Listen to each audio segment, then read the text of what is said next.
Greetings, travelers. Oh my gosh. I like the new intro. That is probably my favorite picture of us. I know the second favorite is the other one on here, but us killing a hodag in old-timey clothes is probably one of my favorite things in the entire world. So yeah, that's pretty epic. So oh my gosh, that was fun. Look at us getting all professional. It's crazy. So don't tell anybody, word will get out. So I'm super excited about this episode today because we reached out to some of our favorite guests and said, hey, would you join us? Because there is a little bit of controversy happening with the Conjuring House, and we got inundated with emails and questions, and we thought it was better to just kind of jump in and approach it from our side. Eerie way. That was just it. I get a bunch of emails from you all. Thank you so much for sending those to us. But literally inundated with stuff about this one, right? This was kind of oh my gosh, so many people wanted to know about the Conjuring House and what our take was on the controversy. Now, we're not going to get too much into that. I think we're just going to talk a little bit about history versus Hollywood and how things change and all that. But let's bring on these amazing guests that we've already got back here backstage. So I'm going to be bringing them on real quick. I think I can hit the buttons, right? We've got some of our past favorites right there. We've got Stacy Brown from Finding Bigfoot fame and the Conjuring House experiment, right? And then we've got Serenity Jenny there, who is riding along in West Virginia, I think, right? Is that where you're at now? Pennsylvania. Okay, up in that area. Stay safe from the storms. And then, of course, the incomparable Dave Spinks, paranormal investigator extraordinaire. So, oh my gosh, this is the team to talk about the Conjuring House. So, Jenny, I'm going to go ahead and mute you since you're riding. And then when you need to talk, just let us know. So, wave your hands or something. So, Mark, because we've got all these amazing people, like I'm going to fangirl out here in a minute. I'm so excited. So many people. And I'm not even talking vampires with Stacy, which I really want to. But anyway, no, we're talking something else now. But I want to first, we need to jump in our way back machine, all five of us, and well, six, because Beau's in the background. And we need to talk about the history of the Conjuring House for those that may not know where this all started.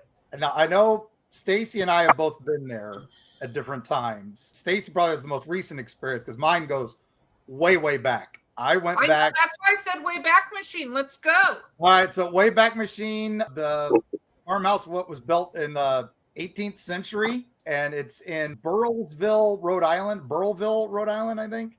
It's been a while since I've been there.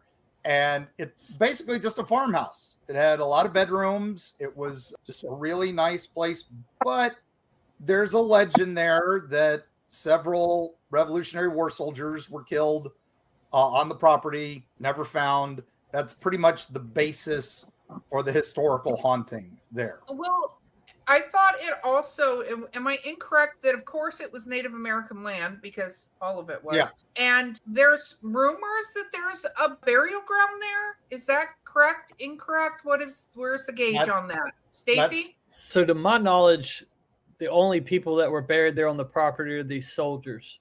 Okay. Right, okay. But there was a battle there during King Philip's War. I think it's King Philip's, and a pretty bad one. So, the soldiers that died there during that were buried somewhere along the wall, according to my spirit box. According to a lot of people who've investigated the place too. So yeah. So then we skip ahead to the Perrin family moves into the area, right? They move into the house. And they have a lot of strange experiences. They moved in the 70s, and they get there, and was 71, January 71, and they move into this beautiful house, 14 rooms, it's huge, with their 5 daughters, and strange things happen immediately, but usual poltergeist stuff, little things moving, little things just not where they should be, stuff like that. They even thought that things were kind of beneficial. Like one of the kids was talking about it would tuck them in at night and things like that. It was very, very strange, but it quickly, got spooky and things started getting scarier and scarier and scarier. And so they reached out to anybody who could help them.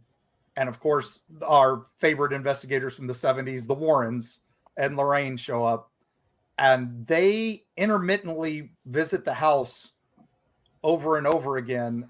And they say that the main spirit that's attacking them is the ghost of a witch who died on a nearby property named Bathsheba. The parents had a dog named Bathsheba before they moved to this property that died under mysterious circumstances. So it's just how this stuff happens, right? But the stuff that happens, so if I'm understanding correctly, the Warrens showed up for one day, correct? A few days. One day at first, and then they came back like a couple of times, and they were convinced that it was Bathsheba was a Satanist who had murdered her children and was trying to murder these children. And eventually Bathsheba possesses the mom, and they had an exorcism to get rid of it. And that's the height of this before they moved to a property in Georgia, when they finally are able to get free, that the family still owns. So the Warrens come and they end up writing a book about this. But the book has more things than the family said occurred there, correct? Yeah, it's the book embellished, but again, the Warrens hired ghostwriters for their books, and they generally hired horror writers. Okay. So the horror writers blow stuff up to make it better, and it becomes, of course, it kind of disappears from the Warrens' history until the Conjuring movie, which is based 100% on their case.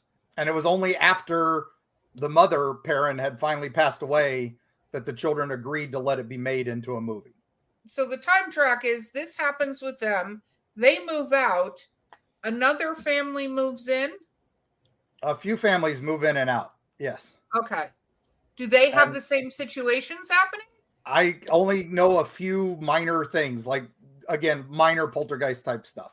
But that was when I come into the picture. I had met Ed and Lorraine when I was investigating I wanted to know more about the infield poltergeist and stuff. And this was in the early 80s. And they actually told me about the house.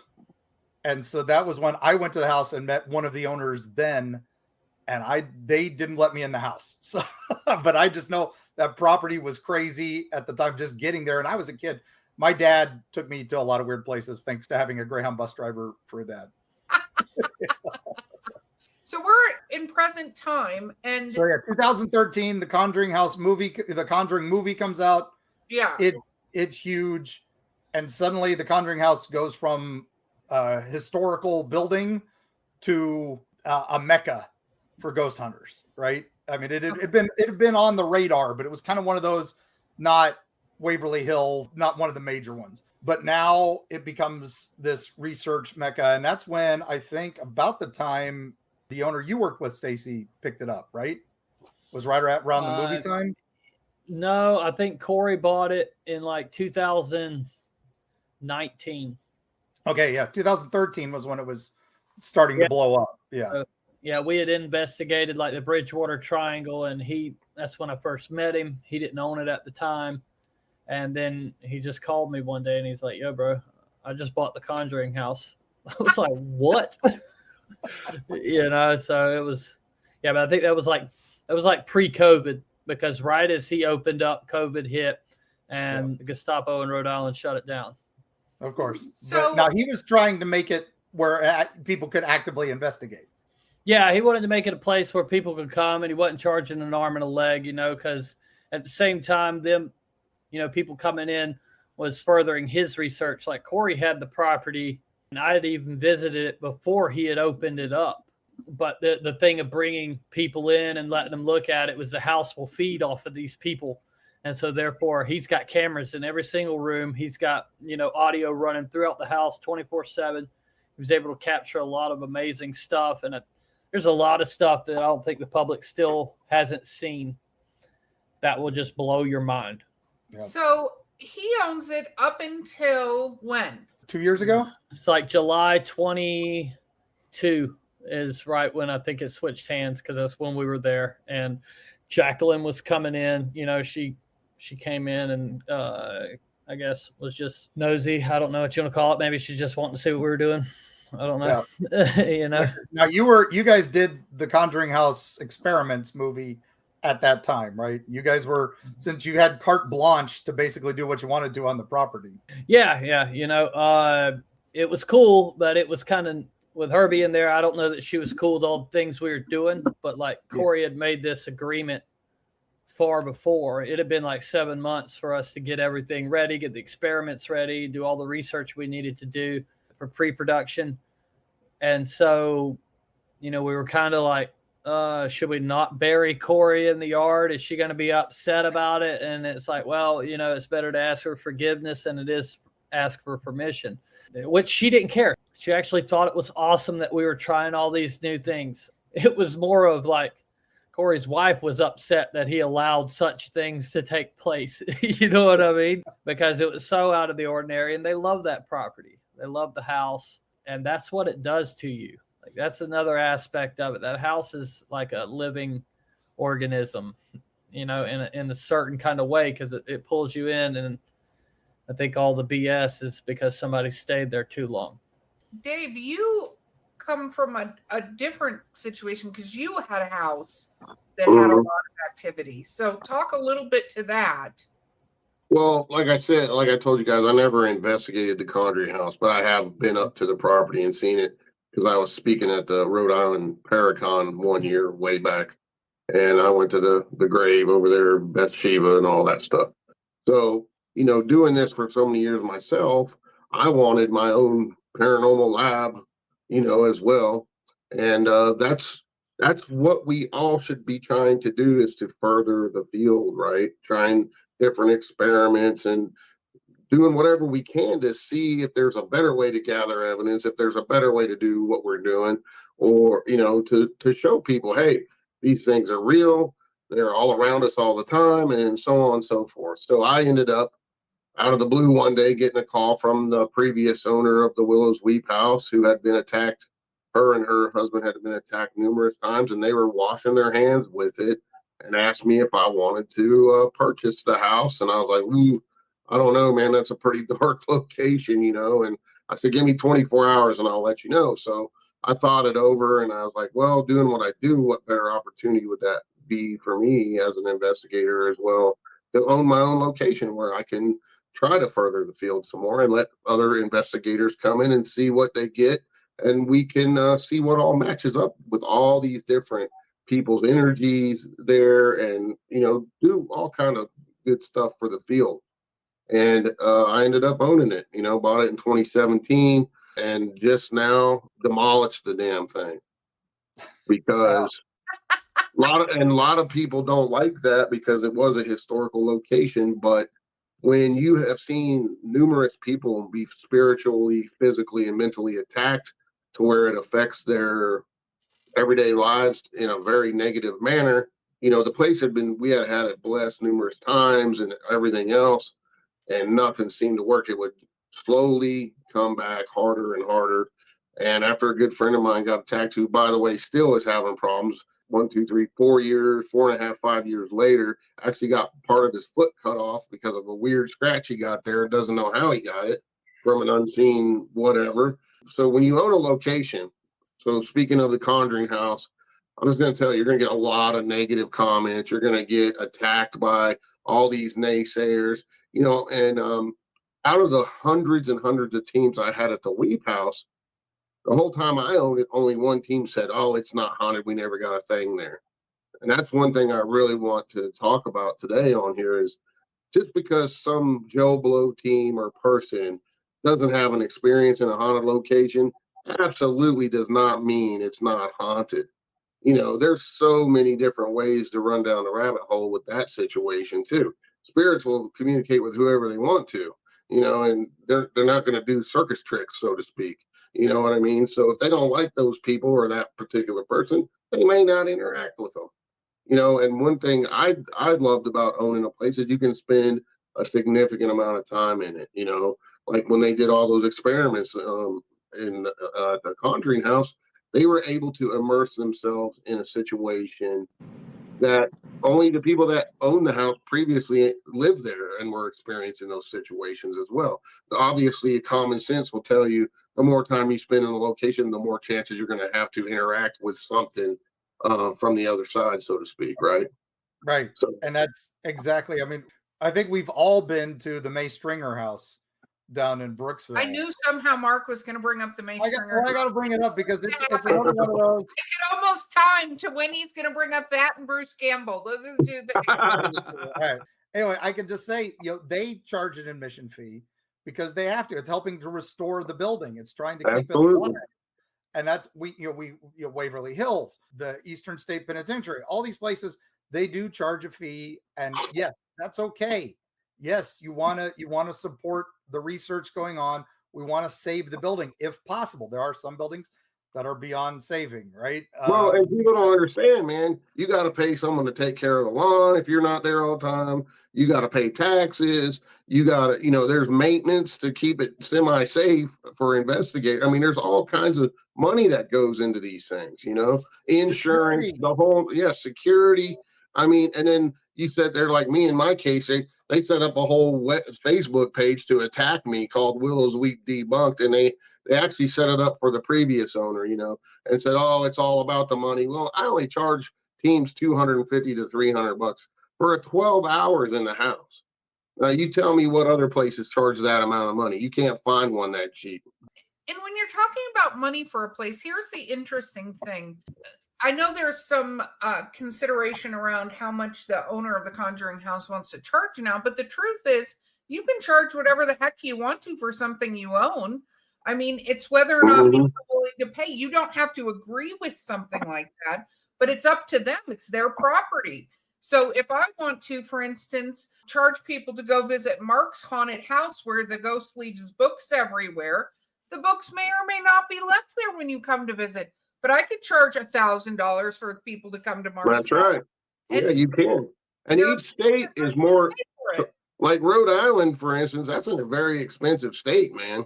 The taxes and stuff up there are outrageous. So, that's going to determine some of the fees the people that own these locations charge. And that's just the bottom line. But that's what's happened is the first the movie hit, it became a moneymaker.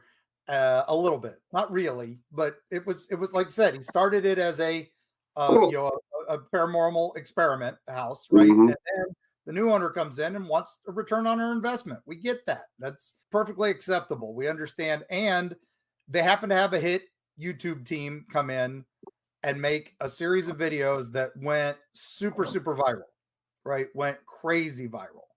And that is when she's like, okay, well, if they're making this much money, I should be making this much money for every person who comes here. And that, I think, was what started the first controversy there, was that there was that. The second thing that happened was they had a couple mediums on staff, but they weren't really, they were kind of on staff and they weren't on staff. It's a long back and forth story. And a lot of people started attacking them. Jenny, I wanted to ask you real quick, as a spiritualist, as a medium and stuff, you don't just do that on like beck and call, right? You can't just turn it on if somebody says, hey, we need you to be our performer tonight and take these people on a tour. If the ghosts don't want to talk, they don't want to talk, right? The energy has to be there for you to read. That is true. And sometimes things are quieter than others. I mean, you could go to the same location 15 different times and have 15 different experiences. That's true. Yeah, because that's just it. Sometimes that was May Stringer has a couple people on staff. Sometimes Jessie May wants to talk. Sometimes she doesn't want to play. Sometimes other things want to talk. Waverly Hills, same thing. And that's why I think we all see that. And I guarantee you that one night at the Weep, that one team was there. Nobody wanted to play, right? That's right. And there's, right. People bring energy with them too. So, you might have a super, super active evening with a tour group, and you do another tour the same evening and have a completely different result in the same day because of the synergy of the energy that's present there at that time. The people that are open, that maybe they're more open than others. Maybe you have skeptics. Some people are vibe killers. I mean, sometimes spirits just won't connect if there's a certain type of energy present. They're a little picky too. That'd be No, great if they did restore Harder Hall there, Jake. Good comment. I want to bring up, because this gets touched on, and I said the word attraction. Going to a place that is haunted is it is not like going to Halloween Horror Nights in Orlando, where you are walking into a house that already has actors set up to scare the crap out of you, and you see a movie like the Conjuring movies and think you're walking into like 24/7 Poltergeist, which is not how any of these things work, regardless of how haunted, evil, whatever, spiritually charged, whatever the word is we want to use. I think people need to have the correct expectation when you go to a location, even if it's a hot location, so to speak, that has a lot of activity. That doesn't mean anything, because it's not like it's like the ghosts are like, oh, the guests are here. Let's scare the crap. Let's throw a plate at their head. Let's have blood come down the walls. Like, that's not how it works. So. Exactly. That's the unfortunate side of the Hollywood side of this paranormal / horror movie connection. And it really started with Amityville. Really, if you go back to Amityville and The Exorcist, those movies, they were terrifying, and they're all based off of some truth. But when Hollywood gets a hold of these things, they're going to twist it, they're going to turn it, they're going to make it into what they think is entertainment and to scare the bejesus out of you. And the general public really doesn't understand that in some cases, the real paranormal versus the Hollywood paranormal. And that's unfortunate, but it is what it is nowadays. I mean, it's totally connected. It's pop culture, and that's what we deal with. I always tell people, like on a few of the shows I was even on telling my experiences, they added stuff that didn't happen. They switched my wording around, changed the events in the wrong order that they didn't happen in. And I was pissed because I was naive to that situation, being those are the first couple of shows I was on. And they're like, hey, man, you signed the fine print. You gave us permission to do whatever we want with it. Me being me with integrity, I tell people, hey, remember that show? Remember this part? And they're like, yeah, I said that never happened. They're like, what? And I say, if you want the real story, just read my book, Read my book. That's the real story. Hollywood's Hollywood. Remember that. And the reason I don't have my own TV show, because I refuse to fake anything. And it says right in the fine print that, you may be asked to fake things, or if you don't get any legit evidence, you may have to fake things. And I refuse to sell out. I've been offered my own show 3 different times. And I could have been a multi-millionaire probably by now, but I turned it down because I won't fake anything. Yeah, a couple of the documentaries we've all been on. They say, "Oh, can you say this for us?" Why would I say that? That never happened. Yeah, and they'll make you say the same thing 10 different ways for a soundbite, and then they can take it and twist it however they want later. Well, and they like to cut stuff out of it. So that was one of the things that I wanted to touch on, Stacy, because you did this entire. You guys did and released a movie on the Conjuring House, but how long were you guys there for to get that amount of footage that was in the actual movie? About 7 days. So it was a week, and you got to figure we probably filmed close to 16 hours a day. There was just hard drive after hard drive of, cameras that we're going through. I mean, the seance itself that's in the film, I think we cut that down to about 10 to 12 minutes, right? So it could segment through it good, but that was over an hour worth of a seance. You know what I mean? So, and it's just over and over like that, just going through. But you have to, if you're going to make something that's compelling, you got to be there, a little while. You can't just go there in and out and, hope you got it. I mean, you can, but like Dave said before, you got to immerse yourself in the place to where you can actually start getting stuff to happen. And then I'm sure you guys were forced to cut out some stuff that was really good, but you have to pick and choose when you're limited to a certain amount of time on a movie or an episode. A lot of times you got to get rid of some really good stuff because you only have so much time to show these things in. And that happens quite often on TV too. Yeah, with the seance, I was like, let's just make a movie that's just a seance, because the seance was great the whole way through. There are things you didn't see that were just people would love to look at, but attention spans nowadays, for the most part, people want to get moving. You know what I mean? And keep it moving, and you can't dwell or like hang on to parts for too long. And that's one of the things when we're talking about Hollywood. So we have different versions. We have the movie kind of versions where they're taking a story they want to tell and making it into a movie. And then you have the TV shows and the documentaries. I'm doing quotation marks for those later listening to this, where they maybe cut the sound bites like we're talking about to show the story again that they want to show. And it's not the same as sort of the third group too. But the second group also, I think, encompasses a lot of the shows that get put on TV because nobody wants to watch 7 days, 16 hours a day of everybody at the Conjuring House having their interactions, filming stuff. But that's not what makes up quote unquote television. So they would want to put this down into smaller chunks, but then they want the stuff that's flashy and they want the stuff where it's tingling and people are screaming and running from the building. Drama. And then you have the other ones where you take a 7 day, 16 hours a day thing and you cut it down where you're showing what really happened, but you're only showing bits and pieces because that's what you have time for. But I think the problem with inherently all three of these things is the general public does not realize that they're not walking into one of these versions of the house or the movie version. It goes back to the, you walk into a museum, you see dinosaur bones. You don't want to sit there and watch an archaeologist unearth that for 2 years. You see a masterpiece painting. You don't want to see that guy painting. You just want to see the painting. They all want that end result as fast as possible.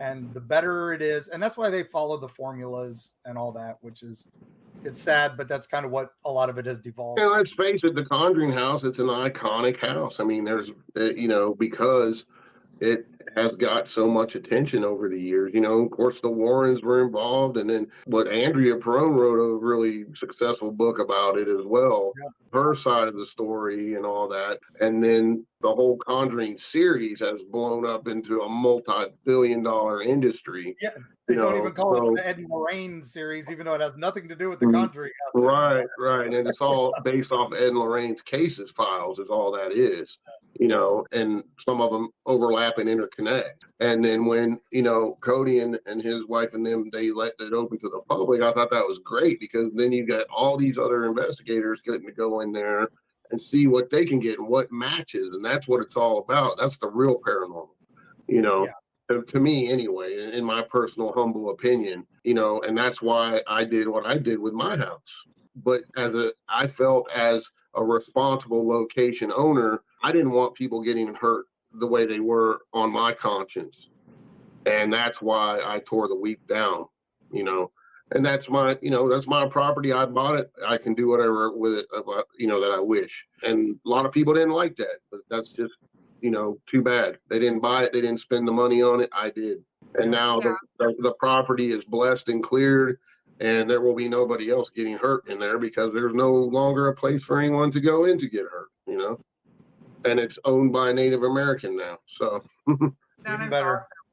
Awesome. We're not going anywhere, but we have to take a quick moment pause so that our producer can cut this up later on the podcast. So here we go.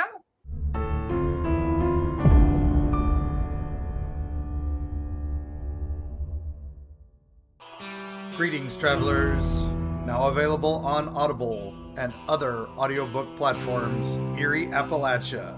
Join us, won't you, as we discuss creatures like the Popelick Monster, the White Things, the Snallygaster, the Wampus Cat, the Lizard Man of Skateboard Swamp, Bunny Man Bridge, and the Ohio Grassman. All these creatures and more await you if you dare listen to Eerie, Appalachia, presented by Mark Muncy, History Press, and Four Horsemen Publishing.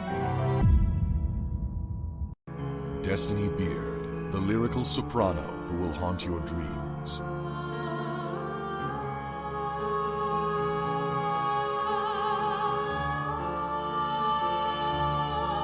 With her alluring melodies and intricate harmonies, this dark siren of wistful song shall capture your soul and lead you into the night. Check out Destiny's new single, The Haunting Is Over, with international musicians Sam Haines and Gary Bennett, as well as her other musical works at destinybeard.com.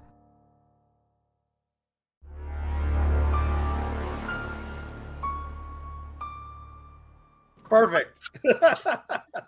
I never know what's happening. It's okay. So we talked about what has happened, but let's talk a little bit about going to places like this and doing investigations and potentially having mediums, that sort of stuff there. So I think we should start with, and I don't know if Stacy or Dave, whoever wants to start with, if you want to go investigate a place, this is what you should be prepared to do. Go ahead, man. Okay. Yeah. So like, if you're wanting to make an independent film, you need like $15,000 to $20,000. So yeah, there's that. Easy peasy. Okay, so it's like I told my guys, right? I was like, listen, I done been there a couple times. I done spent some time there. The stuff's gonna happen. The windows are gonna slam. Chairs are gonna rock. The doors are gonna open. The books are gonna come out of the shelves. We're here to make a documentary. We can't get caught up in chasing everything down, right? Like every single little noise we hear. We just ignore a lot of it. But you can't, if you're going to investigate some of these places, don't let preconceived notions get in your head. You don't want to fall victim to thinking, if you're looking for the truth as to what is happening there, you got to go in there with a clean slate. You don't know that anything is going on in this house. This house may just be all rumor and urban legend. So you go in there with an open mind. We didn't mention Bathsheba, and you end up finding a lot of stuff that way. And then you come away with a completely, like in my case, I came away with a completely different opinion of what's going on there than what everybody that's here would have. But it's personal. All your interactions at a place are going to be personal to you, right? And that's okay. So, Dave, what about somebody who wants to go visit a house like the Conjuring House, or back when you had your house, but any location, Waverly, all of these places that have gotten like notoriety? I think people go, oh, I want to go have an experience at Waverly or the Conjuring House. So we have what I call commercial locations like Waverly and Tala and the old West Virginia Pen and some of these bigger things. Even the Conjuring House is kind of a commercial location now, especially now, because it's so well known and so many people have gone to it. That's a bit different than just going to, say, you get a call from a family that needs help because they're experiencing some kind of weird paranormal phenomena going on. That's a whole different ballgame in my book. One thing I don't like is when they jam pack these locations full of 50, 100 people, and they're telling people, oh, you're doing a paranormal investigation. No, you're not. That's a dog and pony show to me. Okay. You've got 50 people running around making all kind of noise. You're more than likely not going to get no real paranormal evidence at all, because it's just too much interference going on. I think he's right too. Go with an open mind. Open yourself up to the energy, but be careful. Make sure you know how to protect yourself, because there are some bad energies out there that will mess with you. Trust me. I will tell you that firsthand. But try not to let the preconceived stuff get to you. That's exactly right. He said it exactly right, because if you go there with a pre-forethought of, oh man, this place is demonic, then you could accidentally bring in some negative energy to yourself from somewhere else. You don't know. So you got to go in with an open mind and do your own thing and open yourself up. And you may have a really life-changing experience at some of these locations. But if you're more apt to have a better time and better chance to have a good experience if you're not around a ton of people in one of these giant commercial locations, so to speak. Small groups is fine, but not 80 people, 40 people in a little tiny location. You know what I'm saying? So I've done events. I've put on events, like I did an event at Tower one time. And since that place is so massive, what I did is divide everybody up into groups of 5 and put one group on each floor. And then we rotated like every hour and a half. So you got to experience the whole place with a small group of people. So you got to think outside the box when you put on these big events like that. The weep, I always encourage teams not to have more than 5 people in there at a time because it's a small place, you know. So, you know, it's each place is different. Each place has its own energy, its own history, and there's so much more to it. So many ways you can go down a rabbit hole with this stuff. Jenny, Yeah. what type of protection do you recommend for the what attitude would you recommend going into a place that has a negative history like this?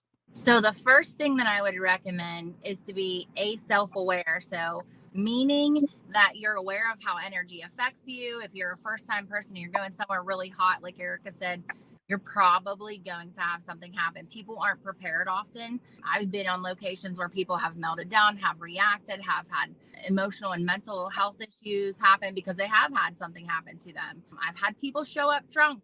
I've had people show up high. That's a really bad recipe for a paranormal investigation. People don't realize that affects the vibration of your actual energy. So, I mean, sometimes couples show up fighting. Like, that's going to really make that investigation go in a probably a bad way. So, you know, people have to be dismissed from investigations we've been on before because of that. We've had to stop the investigation and talk to people about that. So, you know, going in with an open mind, a clear mind, and also like the perception of how energy affects you. Like, you have to be able to perceive how it affects you. Are you empathic? How do you get stuff? Like, what do you know about yourself? A lot of times people, you know, they're first timers. They're like, I have no idea what I'm getting into. So we actually explain things to people. We take just a brief time to kind of educate them how things can potentially affect them. And if there is an issue, if you get dizzy, if you get scratched, we prep them a little tiny bit for what could happen, because some people are just, you know, they want to experience, they saw it on TV and they want to experience something. So that's great. We want to teach them and help them learn and have an experience too. But there's some big rules to going into an investigation. And a lot of people, in my experience, have thrown those rules to the side and had some really bad circumstances happen to them. Oh, it makes sense. I want to talk a little bit. There are 2 points. So, Jenny, one point I want to talk about is having people who are mediums or can empathic and stuff along your journey. What should that mean to somebody going into an investigation? So a lot of times, you know, people will come to an investigation, say they're sensitive, say they're a medium, say they're, you know, psychic, and all of us are psychic. That's the ability to perceive information, perceive energy with extrasensory abilities, right? So how far along on that journey someone is actually the most important question to ask. How long have you done this? Have you done this other commercial locations? What has your experience been? You know, when I assess people, I have to assess mental stability. And in addition to any psychiatric issue, when I'm working with somebody on developing their gifts and abilities. So somebody could come into an investigation and say, I'm a medium.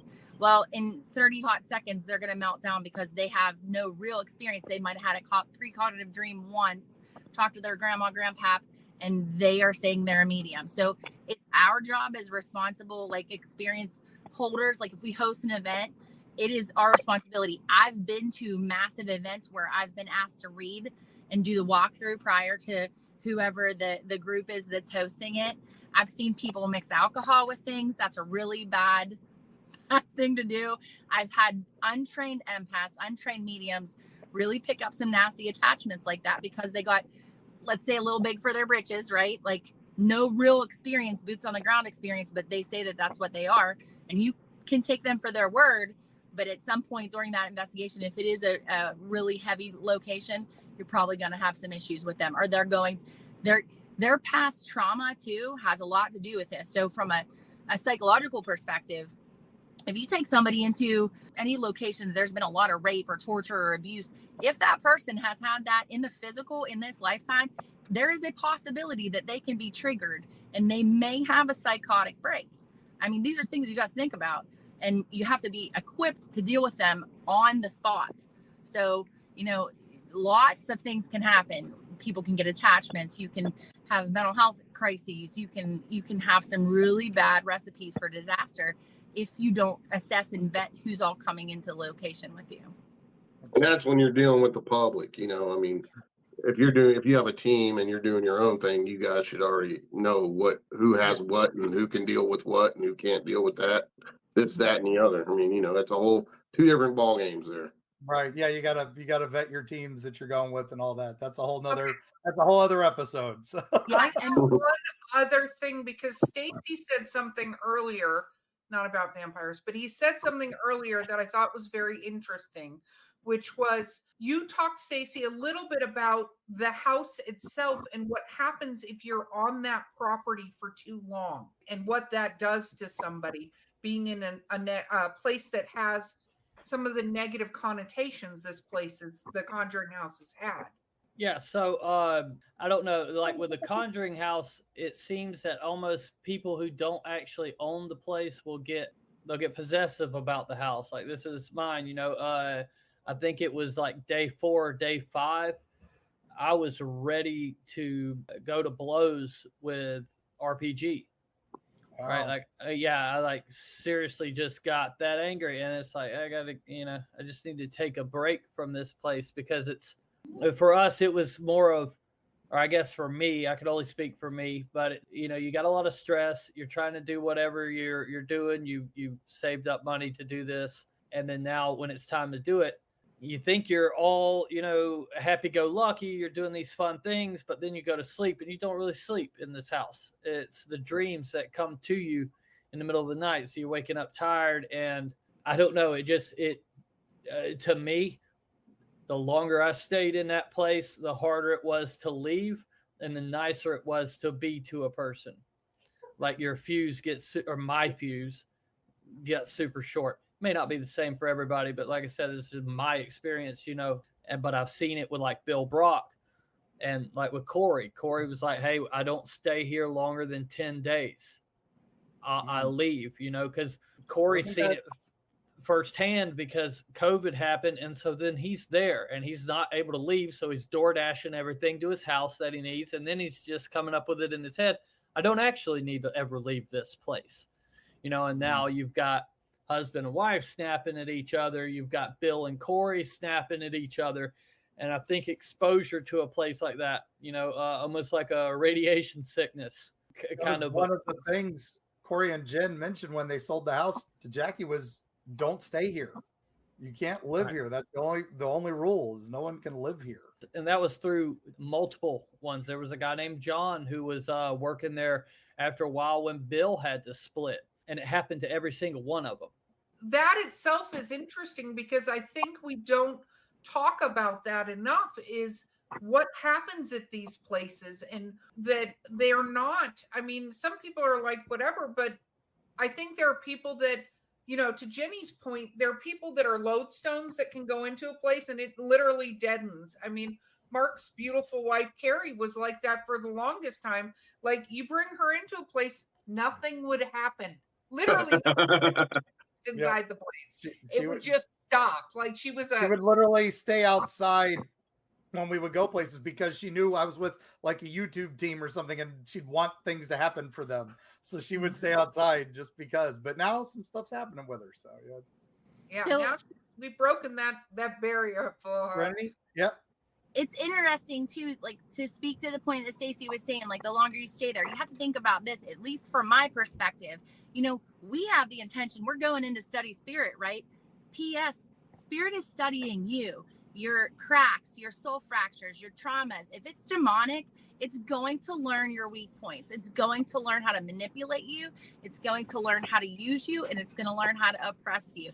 Then it will possess you. That's how the attachment process goes. So, Dave and I have had extensive conversations about this experiences he's had and analyzed them. And, he's written books about them. And I have seen the progression in another location we were at too. The longer we were there, the more it works on certain cracks and fractures in the soul.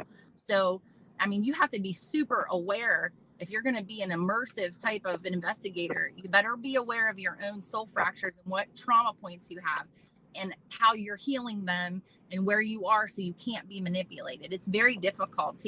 That stuff sneaks up on you so fast. I have whipped the bottle of frankincense at Dave at a location that is no lie. You can concur, my friend. Yeah, she did. It's like Stacy said, it's like your fuse gets really short and you just flick a switch, man, and you don't even know what happened. And you're like, what the hell just happened? And he's extremely intelligent. He's a brilliant man. But I was like, you're getting manipulated. He's like, no, I'm not. And I said, babe, I said, you are being manipulated. And what he was talking about wasn't even relevant to the location. It was literally about another location. I said, you're speaking about another location. There's an entity here that has you pegged. And this went on for 6 hours. Hour 6, Yep. I'm done. Back and I'm forth, whipping a back and bottle of forth. frankincense across the room. I'm like, I'm They- finished with this. They will affect you for sure. And we've gotten to those points, but that's how you learn, and that's how the bone doesn't break in the same place twice. We're aware. We're hyper aware. We have code words. We're aware of the trauma points. Yep. I mean, we're humans. I mean, we're here in a human vessel. We're doing this work. We're aware of it, but it still doesn't mean it can't happen. It can happen to anybody. I don't care how trained you are. Yep. That goes for any investigation anywhere, not just ghosts, not just haunted locations. Correct. I mean, Stacy, and Dave, we've been on Bigfoot hunts, and that happens out there. You just get out in the wild, and it just, after a little while, the tempers start to get a little shorter, and you don't even realize it. And that could be just the heat, could be just being out in the the roughing it, but it can also be something else is messing with you. And that's because we've been in areas that Ocala National Forest. I don't know. I don't like being out there. I never go alone. I mean, but that's me. I'm epileptic. I can't go anywhere alone.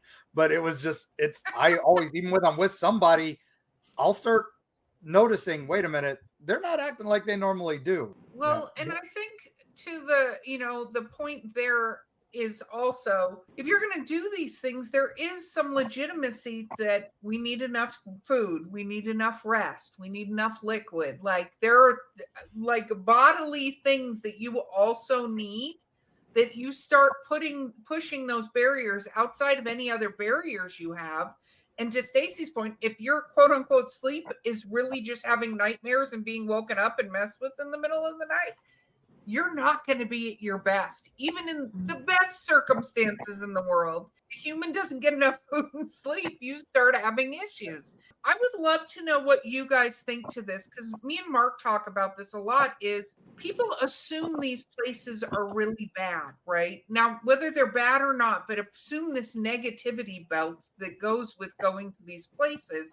I want to know how much, because Stacy, you talked about, and then Dave, about not going in with the idea that something's happening, but I think people do, and they expect this level of evilness or demonicness or whatever to be at these places. How much, and maybe this is a Jenny, do you think they drag in doing that, walking into a place going, this place is going to be horrible? Well, so like she said, they're studying you, right? So if you're coming in with that preconceived notion, it's almost like you're manifesting these things to happen. Now, it also helps to not do like Aleister Crowley chants, but you can, if it made great television for you, Stacy. It made great television for you. It did do that. But, you can manifest what you're wanting. If you're wanting to be a happy-go-lucky thing, then chances are you're going to have a happy-go-lucky experience. But if you go in there thinking it's demonic, you're scared of everything, you're starting to do certain things to protect you from that. And then meanwhile, they're just sitting there like, yeah, I got you, cuz. You know what I mean? The negative entities, they feed off fear anyway. So that's another issue that people have. And some people are out there just to they're thrill seekers, right? We all know that, that's why people go to horror movies. They go to amusement parks. They want a thrill, and being scared shitless is a thrill to some people, and there are people that constantly go after that thrill. And a lot of those people are out there in the paranormal and call themselves investigators, and they're essentially really thrill seeking is what they're doing. Weekend warrior types that go out on their weekends off and they go, oh, let's go to Tala this weekend, or let's go to the Conjuring House, or let's go to this house, because they want to be scared. Or they are on their own journey like all of us are too, and they want to know some of the answers to man's greatest questions. What happens to us when we die? Are we alone in the universe? Are there unknown creatures walking among us? So there's so many different avenues. Or they are dealing with a loss of they're grieving a loved one, and they want to know they're okay. So by going to a haunted location and they have an experience, then they can say, okay, maybe there is something else after we die. It's not just you're dead and that's it. Your energy, your soul, it moves on, and we turn into a different type of being at that point. It's all interrelated, all of it. The thrill seekers or the YouTubers out there are just there to get the clicks and to get the likes and to get scared. It looks so good on camera, and that's what they want. They all want to be the guy in Vegas. We get that, and that's why you go to these locations, because they've got a name, they've got a presence, they've got a history, they've got great hashtags, right? Oh, you wouldn't believe when I closed the weep, people were messaging me, I'll pay you $5,000. I'm like, no, dude, it's not worth it to me, man. And everybody's on a journey too. So we're all at different parts on our journey. Some people like the thrill seeker. Some people chase trauma. That's a real thing. People create and recreate trauma after trauma after trauma to have that comfort level in that trauma, have that fear. That speaks to sometimes some significant psychological or emotional issues. And people don't even realize that. And then, they start understanding themselves through the experiences they're having. So then their journey elevates them. So then they start asking bigger questions, going into multidimensional reality theories, things that are more expansive, and it leads to more things and more questions. And, it's this metaphysical journey, this journey of energy and spirit that we're all on, and everybody's at a different place on the path. It's quite fascinating. And we live this. People say all the time, I would give money to sit and listen to what you guys talk about at dinner. And I'm like, oh my God, I do not want reality TV at my dinner table. Like, I need like 1 second. Like, I just need, like, right now I'm going in between places and trying to get on the show. And just because things are so busy, because people do have disturbances in their house, kids are affected. I mean, this is what we do every single day. And those families, they're terrified when they call. They are terrified. I mean, people are getting their hair pulled, stuff's flying across the room at their daughter, and their pets are dying. There's some significant traumas that occur from these things, and we work really hard to help people understand what's happening. And then those people are often on a journey themselves because they have had an experience, and so they tell their story, and that's how everybody learns and heals. It's so fascinating. And when it comes to this paranormal drama that seems to go, it kind of goes in cycles, right? And it's unfortunate, and people get really nasty, especially if they think their money is being messed with or whatever. And, we as humans, we don't always get along with everybody. I mean, that's normal. If you can't get along with folks, just cut ties with them. Don't attack them. Don't threaten to sue them. Just go your way and they go their way. Not everybody's going to mesh up. It just doesn't happen like that. And sometimes there are some people doing some bad stuff, like, not paying people and everything else. It wasn't that long ago, a famous producer was stealing money from like 20 of the biggest names in the paranormal. And he was, next thing you know, he's on the run from the wall, hiding down in Florida. And he owed some of these big names hundreds of thousands of dollars that he stole and shot it up his veins or snorted it up his nose. So there are some bad people out there in this field and in the entertainment side of it that take advantage and do bad stuff. And it's unfortunate. So, there's no reason to hack on people and say they're in it for the money, or they're stealing money, or they're doing this and that. Just cut ties, man, and go do your own thing. Most people have no clue all the crap I've been through with some of these people, man, just accusing me of some of the most heinous things you can imagine. And to the point where I wanted to go choke somebody out, you know what I mean? And it takes a lot for me to get to that point. But when you start bringing my kids into stuff, no, you're barking up the wrong tree. So I've had crazy stalkers too. Me and Jen had to get 3 different law enforcement agents on some of these agencies in 3 different states. I mean, there's some wackadoodles out there, man. So, don't get online and start slamming people, calling them their methods are fake, or you're going to sue them and all that crazy stuff. Just cut ties and go your own way, man. That's exactly what I wanted to say. Is there was so much controversy about some of the techniques and stuff like that were used there. It's like, hey, they're techniques, man. We don't know what works. That's why we're all studying this. Right. Try different stuff, man. Try different stuff. like with me and Jen, Mark, it's all about intent with us. If you're a good person and you're trying to do things the right way, not cheating and not faking things, then you're a great person to us, you know.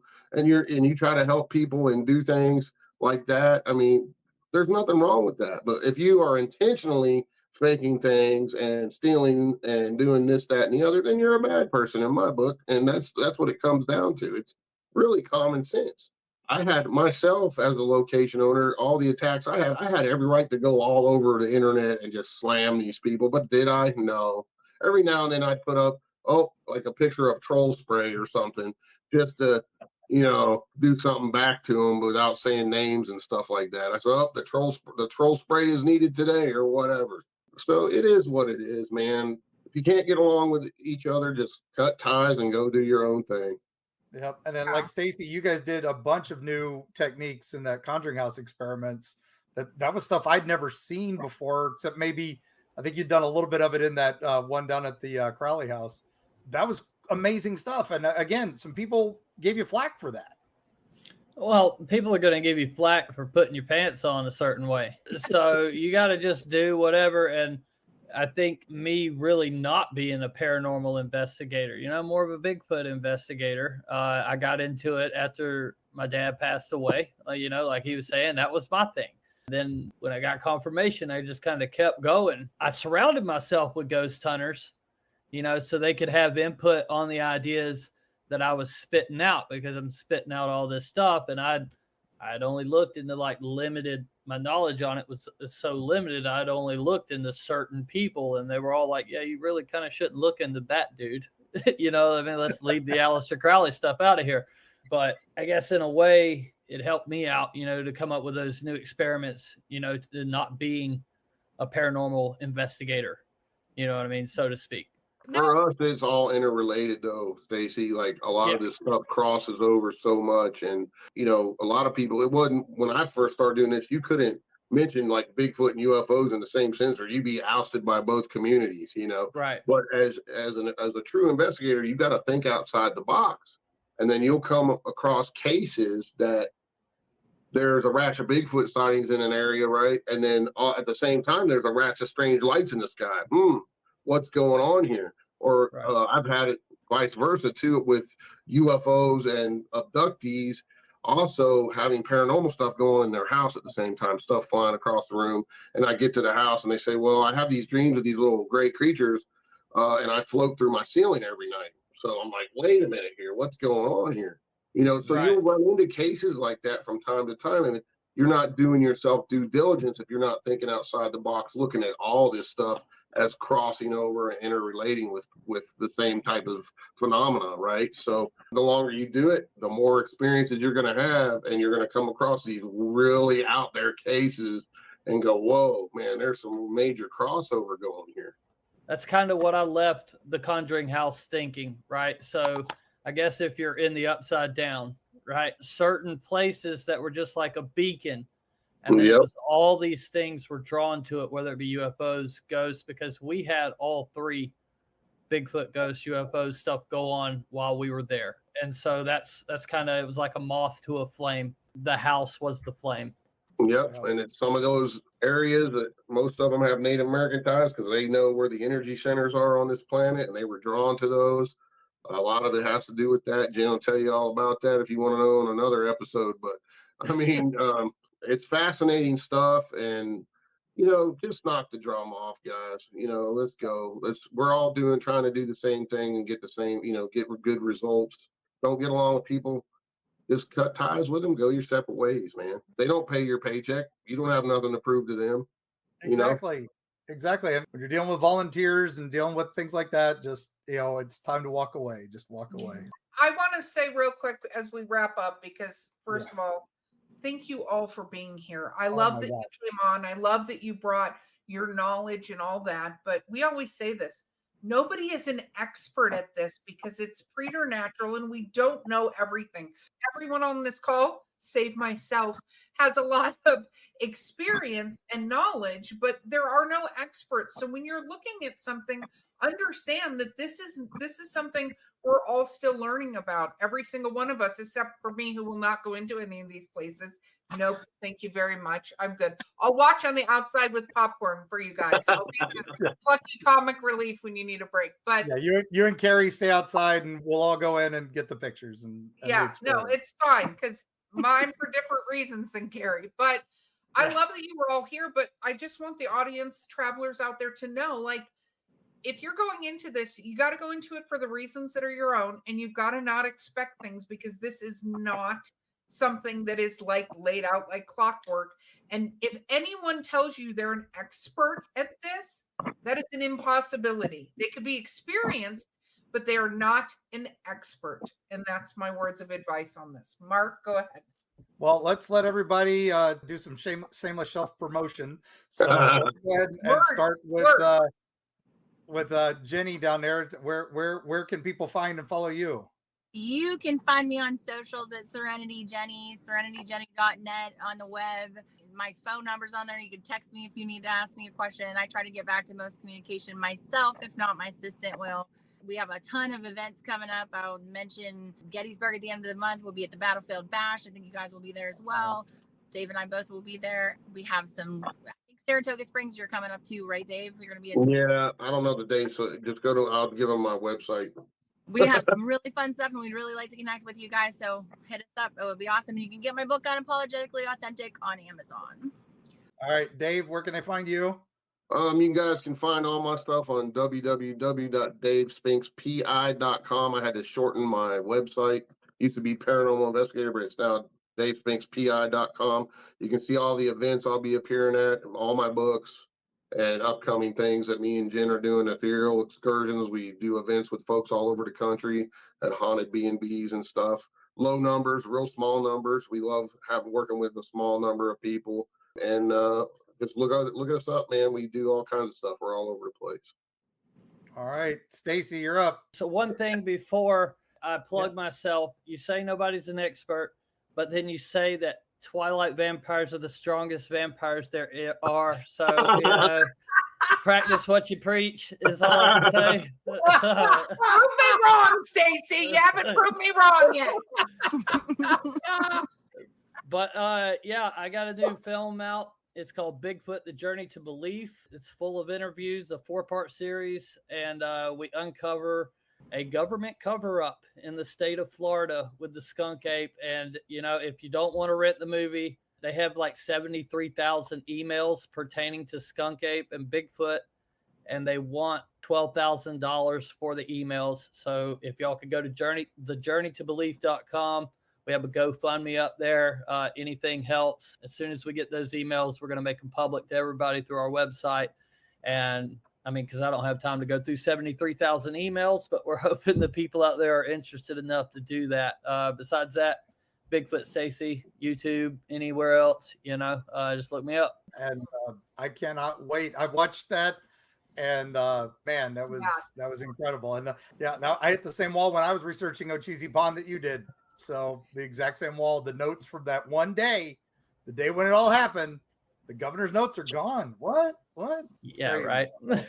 But anyway, so yeah, definitely check all those guys out. We'll put all the links in the show notes. So thank you all again so much.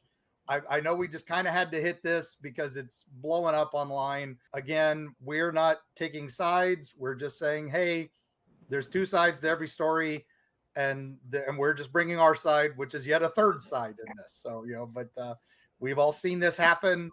We don't want to see it happen anymore, right? That's what it's all about. Let's put positivity out there, and we got enough negative going on in the world. We don't need it in the paranormal field. But Erika, any last words before I take us out? No, I will be impressed to see if you can get there. Just saying. All right. Well, gang, once again, thank you all so much for joining us. We really enjoyed doing this live. For those of you on the audio program, thanks again for tuning in. Like and share, and definitely follow all our people here and reach out for our sponsors and thank them. But for all of the rest of you, make your trips, plan ahead, bring your friends, go and explore these haunted locations. Go to those amazing places. If they are your bucket list, it doesn't matter the drama. Go there, experience it. Remember the history, remember the energy that's there, and feel all that and get your own experience and get your own feeling when you come out. And then when you do, just make sure to kind of make sure you clean yourself and take a breath. Because if you feel that little short temper going, or if you feel like you were there just a little too long, well, it's time to take a deep breath, center yourself, and we'll see you on the other side.